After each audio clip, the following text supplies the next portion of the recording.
रमीज भाई मुझे बहुत गौर से देख रहे थे। इनकी नज़र मेरे मम्मी पर जा रही थी। मैं समझ चुकी थी कि रिमशा के साथ क्या होगा। मैं खुद अपने ही जाल में फंस गई, लेकिन अब कोई फायदा न था। रमीज भाई ने मुझे मम्मी से पकड़कर एक तरफ धकेल दिया, लेकिन अब कोई फायदा न था और शुरू हो गए। मेरा नाम सानिया है, मेरी उम्र 18 साल है। मैं लाहौर में रहती हूँ। मेरे अब्बू दुबई में काम करते हैं। वो 8 साल पहले ही दुबई चले गए थे, क्योंकि पाकिस्तान में उनका काम सही नहीं चल रहा था। घर में मैं, अम्मी और भाई ही होते हैं। मेरे भाई का नाम रमीज है। मेरा एक ही भाई है और मैं इससे बहुत प्यार करती हूँ। इस वक्त की बात है जब मैं और भाई मैट्रिक के पेपर देने के बाद घर में फ्री थे और आगे कॉलेज में एडमिशन के लिए इंतज़ार कर रहे थे। मैं इंतहा की खूबसूरत हूँ। मेरा सामान बहुत बड़ा है। इन दिनों मेरा ज़्यादातर वक्त भाई और अम्मी के साथ ही गुजरता, लेकिन अम्मी भी अक्सर औकात अपने कमरे में एलसीडी लगाकर मसरूफ़ हो जाया करती थी। अब मैं और भाई एक दूसरे के काफ़ी करीब हो चुके थे। मैं भाई की अच्छी दोस्त बन चुकी थी। एक दिन भाई ने मुझे कहा, आपी, आपकी जो दोस्त रिमशा थी वो तो गायब ही हो गई है। कॉलेज के बाद तो कभी मैंने इसे देखा ही नहीं। मैं हंस पड़ी और कहा, अरे यार, वो इधर ही होती है। परसों अभी वो मुझे बाजार में मिली है। मैंने भाई से पूछा, खैर तो है? अगर कोई बात है तो मुझसे शेयर कर सकते हो। भाई ने मुझे बताया कि मैं रिमशा को पसंद करता हूँ। वो मुझे बहुत अच्छी लगती है। मैंने रमीज भाई से कहा, रिमशा को इन बातों में कोई दिलचस्पी नहीं है। वो तो अपनी पढ़ाई पर बहुत फोकस करने वाली है और तुम तो मुश्किल से पास होते हो। जब मैंने ये कहा तो मेरी हंसी निकल गई। रमीज भाई ने कहा, मैं सीरियस हूँ आपकी। तो मैंने कहा, चलो मैं इसे कल बुलाऊंगी। रमीज भाई बहुत खुश हो गए। मैंने रिमशा से फ़ोन पर बात की और इसे कहा कि यार हमारे घर आ जाओ, काफ़ी देर हो गई है। हमने बैठकर गपशप ही नहीं की। अगले दिन दोपहर को रिमशा हमारे घर पहुंची। मेरे भाई ने दरवाज़ा खोला। मैंने रिमशा के लिए अच्छी सी चाय बनाई। फिर हम दोनों मेरे रूम में चले गए।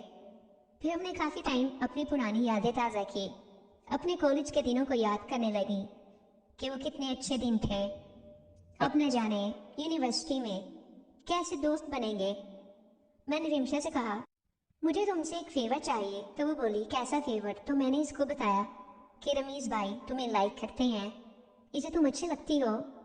मुझसे बार बार बोल रहे थे कि रिमशा से बात करके पूछो कि इसके दिल में क्या है। रिमशा ने जवाब दिया कि यार, तुम्हें पता तो है मैं ऐसी वैसी नहीं हूँ। तुमने मुझे इसलिए घर पर बुलाया है। मैंने कहा, नहीं नहीं यार, गुस्सा मत करो, मैं तो वैसे ही पूछ रही थी। रिमशा ने कहा, नहीं यार, मैं जब तक अपने पाँव पर ना खड़ी हो जाऊं तब तक मुझे सिर्फ खुद पर फोकस करना है।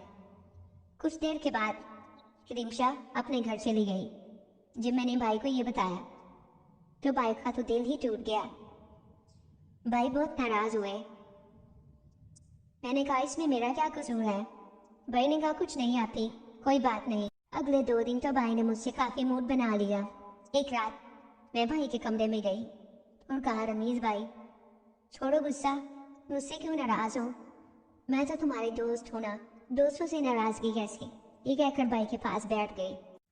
मैंने कहा, आज से मैं तुम्हारी रिमशा हूँ, इसलिए मुझसे वैसा ही सलूक करो।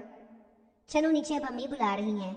मैं ये कहकर चली गई, लेकिन भाई ने तो मुझे सच में समझ लिया कि मैं रिमशा ही हूँ। अगले दिन रमीज भाई मेरे कमरे में आ गए और बड़े खुशगवार लहजे में मेरा हाल पूछने लगे। मैंने कहा, शुक्र है तुम ठीक हो गए हो।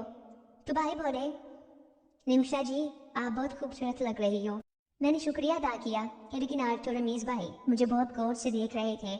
इनकी नज़र मेरे मम्मी पर जा रही थी। मैं समझ चुकी थी कि रिमशा के साथ क्या होगा।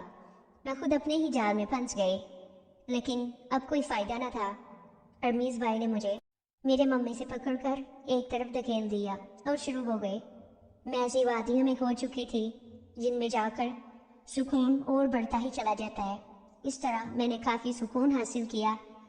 अब मुझे इसकी आदत हो चुकी थी क्योंकि मैं रिमशा बनी हुई थी। इस तरह रमीज भाई ने गुजरते दिनों के साथ रिमशा से सुकून लिया। दोस्तों, अगर आपको मेरी वीडियोस अच्छी लग रही हैं तो लाइक ज़रूर किया करें और कमेंट्स में अपनी राय का ज़रूर इज़हार करें। शुक्रिया।